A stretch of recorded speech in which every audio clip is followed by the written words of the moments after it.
अहिंसा तीर्थ प्रणेता,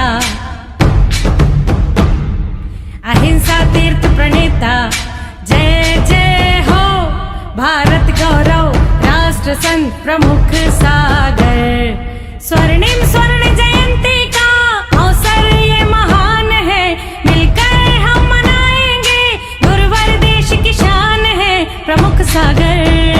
जय हो गुरुवर प्रमुख सागर, जय हो गुरुवर।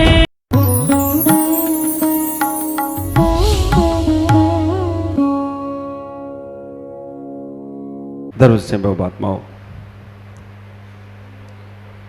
हम जीवन को जी रहे हैं भगवान की भक्ति, भगवान की आराधना, भगवान की उपासना के माध्यम से। जो हमें ऐसा पुण्य भागव मिल रहा है, इसको हमें हमेशा बढ़ाते रहना चाहिए। नमोकार मंत्र की बात कल शाम को मैं कर रहा था। नमोकार मंत्र की जाप, नमोकार मंत्र के ध्यान और नमोकार मंत्र का पाठ हमें जरूर करना चाहिए। हमारे संग में पुकार सागर जी महाराज थे। उन्होंने अपने जीवन में नियम लिया था कि आधा घंटा नमोकार मंत्र हम बोलकर उच्चारण पूर्वक रोज पढ़ेंगे। और ऐसे आज से नहीं, कल्याण सागर महाराज से नियम लिया था उन्होंने कि आधा घंटा नमोकार मंत्र हम उच्चारण पूर्वक पढ़ेंगे।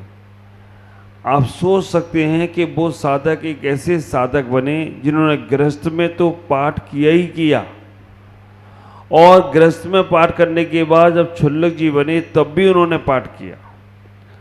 उनके बाद मुनि बनने का पुण्य उनका जोर मारा, तो उन्होंने अंत समय में मुनि दीक्षा लेकर अपना कल्याण किया। तो आप विचार करके रखना कि जब हमारे मन में ये भाव आता है कि हमें करना क्या चाहिए। हम जैन कुल में जन्म ले लिए, केवल कर्तव्य मंदिर दर्शन पूजन अर्चन नहीं, हमें इसके साथ साथ उस नमोकार मंत्र का भी घर में उच्चारण पूर्वक 10 मिनट पाठ जरूर होना चाहिए। आप सोचते होंगे कि मंत्रों से होता क्या है। बाबू जी, मंत्रों से बहुत ज्यादा मन पवित्र होता है। एग्जाम्पल मैं दे रहा हूं, कहीं आपस में झगड़ा हो जाए, गाली गलौच हो, कुछ कुछ होता है क्या? गाली गलौच होते ही मन खराब होने लगता है। तो जब आपस में झगड़े से, गाली गलौच से मन खराब हो सकता है, तो जब हम 3 लोग के नाथ का स्मरण करेंगे तो मन अच्छा हो जाए तो कोई आश्चर्य की बात नहीं होगी। हमें ऐसा भाव रखना चाहिए। घर में जो लोग बड़े बुजुर्ग हैं, जो ज़्यादा कुछ नहीं कर सकते हैं, वो आधे घंटे का 15 मिनट का घर में उच्चारण पूर्वक नमोकार मंत्र करें। हम सुबह से उठकर जब उस नमोकार मंत्र का स्मरण करते हैं, नमोकार मंत्र की जाप करते हैं, पाठ करते हैं, पूजा करते हैं, तो हमारे अंदर एनर्जी पावर बढ़ना शुरू हो जाता है। सारे मंत्रों का एक ही मंत्र है, नमोकार मंत्र। बाकी के बहुत सारे मंत्र हैं। ख्याल करें, नमोकार मंत्र में 5 पद गए हैं और 5 पद में एक एक सार भरा हुआ है। हम नमो अरिहंताणम एक शब्द बोलते हैं, क्यों? अरिहंत भगवान को नमस्कार कर लिया, लेकिन 5 बार नमस्कार करने की विधि अगर सिखाई गई है तो इस नमोकार मंत्र में सिखाई गई। अरिहंतों को हमने नमस्कार क्यों किया? क्योंकि भगवान है, इसलिए हमने नमस्कार कर लिया। ये लॉजिक नहीं है। नमो सिद्धाणम हम क्यों बोल रहे हैं? सिद्ध भगवान इसलिए हम बोल रहे नहीं, ये लॉजिक नहीं है। आप विचार करके रखना, इसके अंदर बहुत गहरा चिंतन है।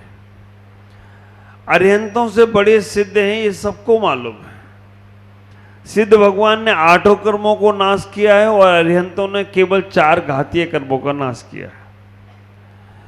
फिर भी हम सिद्धों के पहले अरिहंतों को नमस्कार करते हैं। उसका सबसे बड़ा लॉजिक है कि अरिहंत भगवान बोलते हैं। अरिहंत भगवान ने हमारा सिद्धों से परिचय कराया है। अरिहंत भगवान नहीं होते तो आज हमें मोक्ष मार्ग पर चलाने वाला कोई नहीं होता, मोक्ष मार्ग को समझाने वाला कोई नहीं होता। हमने अरिहंतों को नमस्कार इसलिए किया है कि हे भगवान, आपने ही हमें सिद्धों से परिचय कराया और आपने ही हमें इस मोक्ष मार्ग के बारे में बताया। आपने, क्योंकि दिव्य देशना अरिहंतों की कृति है और हम सब लोग बहुत स्वार्थी लोग हैं संसार के। हमें जिनसे कुछ मिलता है उसके पास हम जाते हैं और जिनसे कुछ मिलता नहीं है उनके पास, और दूसरे हम इतने स्वार्थी हैं, जो दिखता है वो बिकता है और जो दिखता ही नहीं है वो बिकता ही नहीं है। अब दिखाने वाला अच्छा दिखाता है तो लोग उसके पास, अच्छे लोग पहुंचते हैं, और दिखाने वाला अगर खराब चीज दिखाता है तो जो देखने वाला है वो तो जाता नहीं, लेकिन वो दिखा रहा है वो भी नहीं देखना चाहता है। आप विचार करना। अरिहंतों को हमने नमस्कार किया इसलिए किया कि अरिहंतों ने हमें मार्ग बताया। बच्चे का जन्म होता है, बच्चे के मुख से सबसे पहले कौन सा शब्द निकलता है? माँ। माँ बड़ी है या पिता बड़े है? हाँ, माँ बड़ी है या पिता बड़ी है? माँ बड़ी होती तो पिता घर में बैठा रहता, माँ बाहर चली जाती। आप विचार करके रखना, माँ और पिता का अगर जोड़ देखा जाए तो माँ और पिता में इतना ही अंतर है। माँ छोटी मोटी चीजों से बच्चों को बचाती है, लेकिन बड़ा संकट आए तो कौन बचाता है? कौन बचाता है? अगर छत चू रही है तो माँ क्या करेगी? माँ खुद गीले में सोकर बच्चे को सूखे में सुला देगी, लेकिन पिता क्या करेगा? वो छत पे पलस्तर करा के छत का चूना बंद करा देगा, माँ नहीं करा पाएगी। तो माँ बड़ा होता है या पिता? फिर तो लोग माँ को बहुत याद करते, पिता को क्यों नहीं? आप विचार करना, बच्चों को छोटा मोटा दर्द हो तो क्या आवाज निकलती? उई माँ निकलती है। और बच्चों को अगर कोई बहुत डरावनी चीज दिख जाए तो क्या बोलता है? बाप रे। बाप इतना भयानक है क्या? बाप इतना डरा, बाप को इतना भयानक बना दिया हम लोगों ने। क्यों बनाया? बाप से इतना, पिता से इतना बच्चे क्यों डरते हैं? ये माताओं ने बनाया। बच्चा कोई गलती करता है तो माँ क्या कहती? आने दे तेरे पापा को। बचपन से ही सिखाने लगती, आने दे तेरे पापा को। तो बच्चा छोटे से ही सीख जाता है कि पिता कोई बहुत भयानक चीज है, उससे डर के ही रहना पड़ेगा। तो अब वो क्या करता है कि बड़ी डरावनी शक्ल अगर कहीं दिख रही हो तो पिता को याद करता। और माँ, उसका दूसरा कारण एक और है। माँ बच्चे को जब खिलाती है तो सीने से लगा के खिलाती है, गोदी में लेके खिलाती है, और पिता जब खिलाता है तो उछाल उछाल के खिलाता है। वो बच्चे को लेके उछालेगा, और बच्चा को उछालता है तो बच्चे को डर लग जाता है कि इसने हाथ पीछे कर लिया तो मेरा क्या होगा, इसलिए भी उसको डर लगता है। दूसरे नंबर पर पिता, देखना, माँ बच्चे को कांधे पे बैठाल के घुमाए ये बहुत कम मिलेगा। बेटा को पिता कांधे पे घुमाता है। हर पिता की इच्छा होती है कि मेरा बेटा मुझसे ऊंचा जाना चाहिए। हाँ, हर पिता की इच्छा होती है कि मेरा बेटा मुझसे ऊंचे उठना चाहिए, इसलिए कंधे पे बिठाएगा पिता बेटे को, तो बेटा, पिता का सर नीचे रहेगा, बेटे का सर। अब बेटा कंधे पे बैठ के सुसु कर ली तो क्या करेगा? पिता उसे डाल के नीचे रख देगा, क्योंकि ये काम का आदमी नहीं है। तो बेटे को पिता ऊपर उठाना चाहता है, लेकिन बेटा कुछ समझता ही नहीं। वो गड़बड़ मामला करता है तो पिता कहता है ये नीचे के लायक ही है, ऊपर बैठने लायक नहीं। आप इतना ही विचार करना, घर में हो, परिवार में हो, समाज में हो, देश में हो, इस नमोकार मंत्र से हम सब समझना है। 5 परमेष्टि हैं नमोकार मंत्र के। अरिहंतों को हमने नमस्कार किया इसलिए किया कि अरिहंतों ने हमें मार्ग बताया। आज लॉजिक समझ लो इसका, बाकी के तो तुम रोज पढ़ते हो, रोज पढ़ोगे ही। वैसे तो हमें भी पढ़ना भी, कल मैं सुन रहा था, आप लोग जब बोल रहे थे तो सुन रहा था कि नमो अरिहंताणम बोलना नहीं आता आपको। क्या बोलते हैं आप? नमो अरिहंताणम, नमो सिद्धाणम, नमो आर्याणम। ये सही है या गलत है? लमो अरिहंताड़म बोलना है। क्या बोलना है? लमो अरिहंताड़म। क्या बोलना है? ला ला, जीव ऊपर लगती है तालु में। ला, लमो अरिहंताड़म। लमो अरिहंताड़म या नमो अरिहंताड़म है? लमो अरिहंताड़म है। तो आप विचार करके रखना, जब जीव तुम्हारी तालु से लगे तो समझना नमो अरिहंताड़म सही बोला जा रहा है। और तुम जब बोलते हो नमो अरिहंताड़म तो वो सही बोलो। ना ना ना ना ना ना, क्या अंतर आ रहा है? ना बोलते तो जीव नीचे ही लगी रहती है और ना बोलते तो जीव ऊपर लगी रहती है। तो आप विचार करो, आप वर्षों से नमोकार मंत्र बोल रहे हो लेकिन आज तक ये नहीं समझ पाए कि हम नमोकार मंत्र में जिह्वा को ऊपर भी लेके जाएं। अब आप विचार करना, आपको ऊपर जाना है या नीचे जाना है? तो फिर ऊपर जाना है तो जीव को कहाँ ले जाना है? ऊपर ले जाना है। जब भी आप कम पढ़ो तो चलेगा, लेकिन नमोकार मंत्र बोलो तो ला में जीव ऊपर जाना चाहिए। ला ला ना, नमोकार मंत्र दोनों सही हैं, ऐसा नहीं है दोनों सही नहीं है। एक प्राकृत का है और एक संस्कृत का है। नमोकार मंत्र में ला जो है वो प्राकृत का है, वो मेरे मूल आचार्य का लिखा हुआ है और वो आचार्यों ने, हमारे पुष्पदंत भूतबली महाराज ने सटकन आगम ग्रंथ में सबसे पहले लिखा। तो हमें जब भी नमोकार मंत्र बोलना है उच्चारण ऊपर होना चाहिए ना का। और नमो बोलते हैं तो वो आज श्वेतांबर समाज ने ले लिया और संस्कृत का है, वो भी सही है। नमो कारो सही है या नमो यारो सही है? हाँ, कोई नमो कारो बोलता है, कोई नमो यारो बोलता है। हाँ, श्वेतांबर समाज कारो बोलता है और दिगंबर समाज यारो बोलता है। अंतर क्या है? एक प्राकृत का है और एक संस्कृत का है। नमो यारो प्राकृत का है और नमो कारो संस्कृत का है, दोनों सही है। लेकिन नमो यारो मूल है और नमो यारो हमारे आचार्य पुष्पदंत भूतबली महाराज ने नहीं लिखा, उन्होंने केवल नमोकार मंत्र लिखा है। ख्याल करना, परमम होई मंगलम बोलना चाहिए या परमम हवई मंगलम बोलना चाहिए? हवाई, होई नहीं। हाँ, तो परमम हवई और परमम होई दोनों में अंतर क्या है? हवई में क्या है? परमम हवई पढ़ने से मंगल होता है और परमम होई मंगलम पढ़ने से मंगल होगा ही होगा। हवई में डाउट है, होता है, हो जाए तो ठीक, नहीं हो जाए तो ठीक। तो परमम होई मंगलम, होई मंगलम होगा ही होगा इसको पढ़ने से मंगल।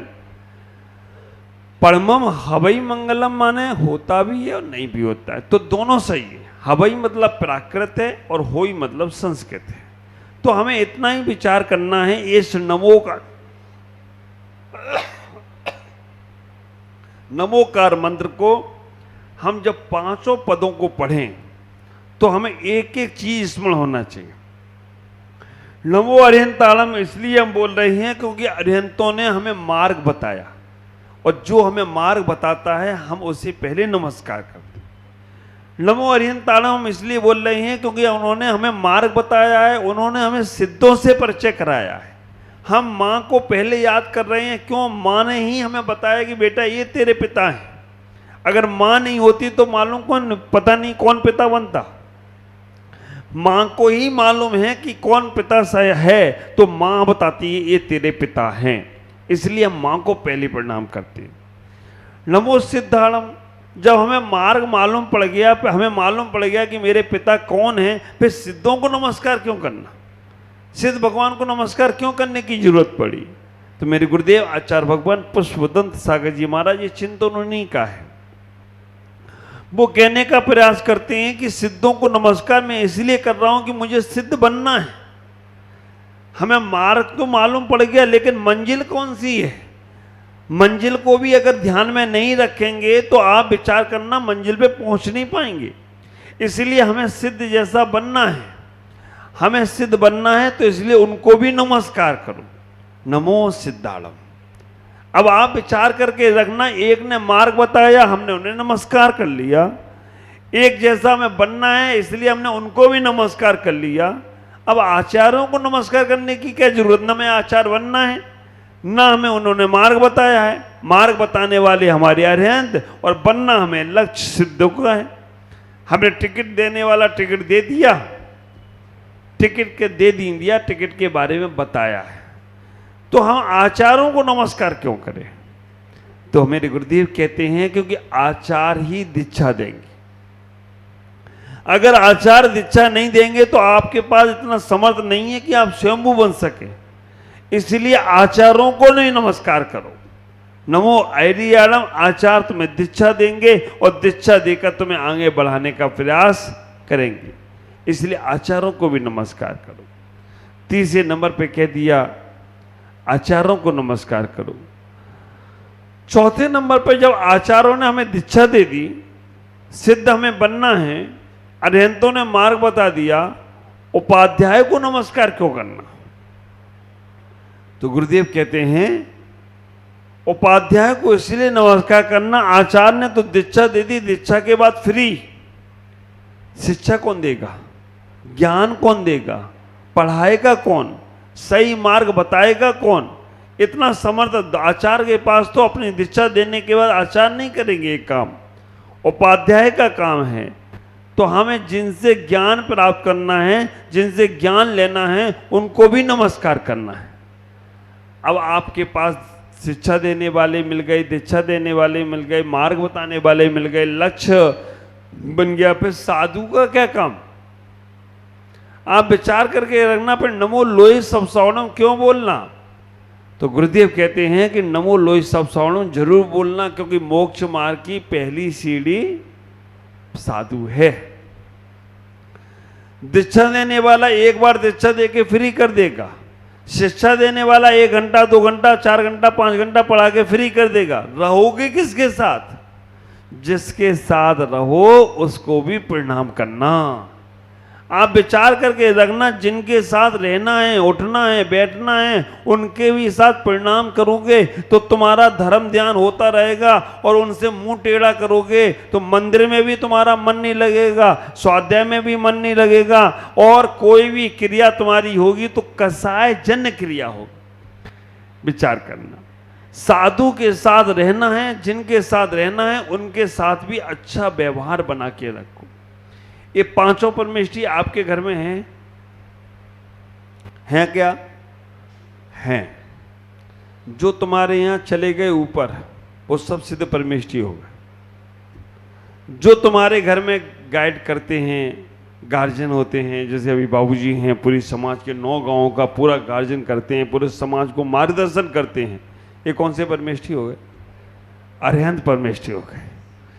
जो तुम्हारी शादी विवाह कराते हैं, है ना, संसार का बता रहा हूं, पंच परमेष्ठी, जो तुम्हारी शादी कराते हैं, तुम्हारी जोड़ी बनवा देते हैं, वो कौन से परमेष्ठी हो गए? आचार्य परमेष्ठी हो गए, क्योंकि वो तुम्हारी शादी वाली दीक्षा करा दी। और जो तुम्हें ज्ञान देते हैं, जिठानी तुम्हारी, है ना, कौन सी परमेष्ठी हो गई? उपाध्याय हो गई। वो ज्ञान, उसके ज्ञान के बिना तुम घर में रह नहीं सकते हो। और जो तुम्हारी ननंद है, ननंद, वो कौन सी परमेष्ठी है? अगर नंद ने कह दिया भाभी ठीक नहीं, तो बस काम खराब हो जाएगा। तो उसके साथ रहना है, उनके साथ रहना है, देवरानियों के साथ रहना, वे सब कौन सी परमेष्ठी हैं? तो ये 5 परमेष्ठी, अगर मोक्ष मार्ग को अच्छा बनाना है तो इन 5 परमेष्ठियों की स्थिति को ध्यान में रखना।